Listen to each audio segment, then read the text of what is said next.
함께 상상해 주세요. 향 좋은 커피가 천연발효봉 속에서 다크 초콜릿과 함께 만난다면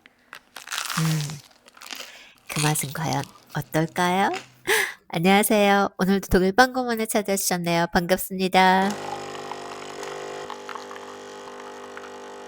커피 두 잔은 네스프레소 탭 사용했는데요. 종류에 상관없이 아무거나 인스턴트 커피도 괜찮아요. 전체 수분량을 이렇게 커피 반, 물 반 해주면 나중에 충분히 커피 향이 은은하게 살아남거든요. 근데 내가 더 진한 걸 원한다. 그러면 커피만 해주셔도 괜찮고요. 자, 보시는 대로 리프레시 잘해준 튼튼한 천연 발효종을요. 함께 또 넣어주시고요. 또 천연 발효종만큼이나 중요한 소금도 넣어주시고요. 오늘 사용하는 밀가루는요, 하얀 밀가루예요. 빵의 그 탄탄한 볼륨과 쫀쫀한 부드러운 식감을 위해서 강력분 사용하는데요. 멀리서 비행기 타고 온 그런 이산화탄소 발자국이 커다란 그런 밀가루 말고요. 우리 지역에서, 가까운 지역에서 나고 자라 판매되는 우리밀 사용하는 건 어떨까요? 자, 이렇게 날가루만 보이지 않을 정도로 대충만 섞은 다음에요. 실온에서 뚜껑 덮어서 1시간만 기다려 줄게요. 물에다가 벌써 손끝에 느껴지는 느낌이 쫀쫀하고 유연해요. 이미 글루텐 형성이 시작되고 있다는 그런 증거죠. 이렇게 느렸다 접어주기를 열심히 해서 치대기 했을 때 그 효과를 살짝 유인해낸 다음에요. 다시 한번 뚜껑 덮어서 실온에서 1시간 기다려줄게요. 그러는 사이에 커피향과 하모니를 이뤄줄 다크 초콜릿 준비해주기로 해요. 반죽 표면에 성실하게 발효가 진행되는 게 보이시죠? 오늘 이 분량은 반죽을 나눠서 2개로 구워줄 거거든요. 이 부분에서 아주 작은 힌트 하나 드리자면요. 만약에 빵 굽기가 많이 익숙하시지 않은 분이시라면 반죽의 분량을 너무 많이 하지 마시고 가능하면 조금 작게 구우시는 게 결과가 볼륨이 조금 더 잘 나올 그런 확률이 높아요. 나눠진 반죽을 물기 있는 작업대에서 얄팍하게 펼쳐주시는데요. 바로 이 과정이 빵을 구웠을 때 빵 속에 기공이 곱게 생겨나는데 큰 역할을 하지요. 가능하면 반죽이 찢어지지 않게 얄팍하게 내리신 다음에요. 아까 미리 준비해 두었던 다크 초콜릿을 고르게 뿌려주세요.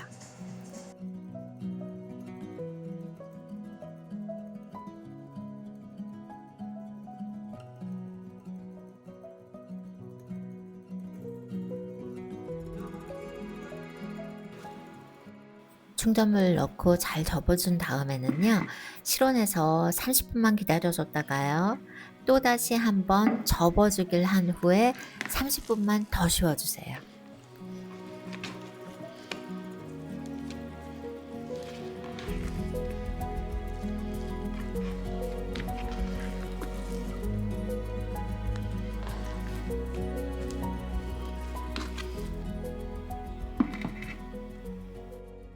자, 여기까지 잘 따라오셨으면 거의 다 끝났어요. 자, 이제 마지막으로 성형해서 반죽통에 넣어서 냉장실에 넣어주기만 하면 오늘 임무는 끝!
그래서 이렇게 냉장실에서 하룻밤 재워주시고요.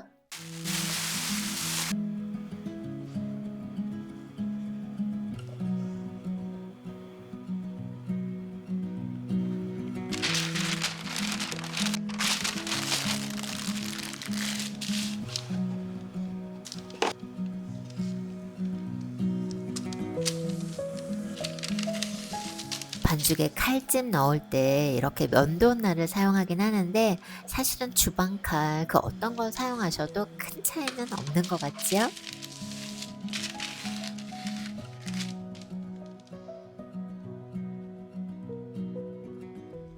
자, 여기까지 하셨으면 이제 예열 잘 된 오븐에 넣어주시기만 하면 되는데 오븐 온도는 섭씨 230도로 맞춰주시고요.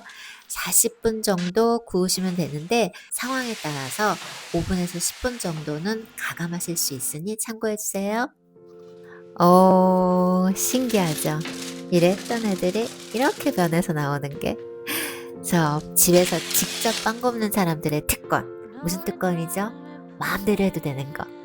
뜨거울 때 사실은 눌려서 자르지 않잖아요. 그런데 오늘은 꼭 뜨거울 때 펄펄 김나는 거 잘라보고 싶었어요. 자,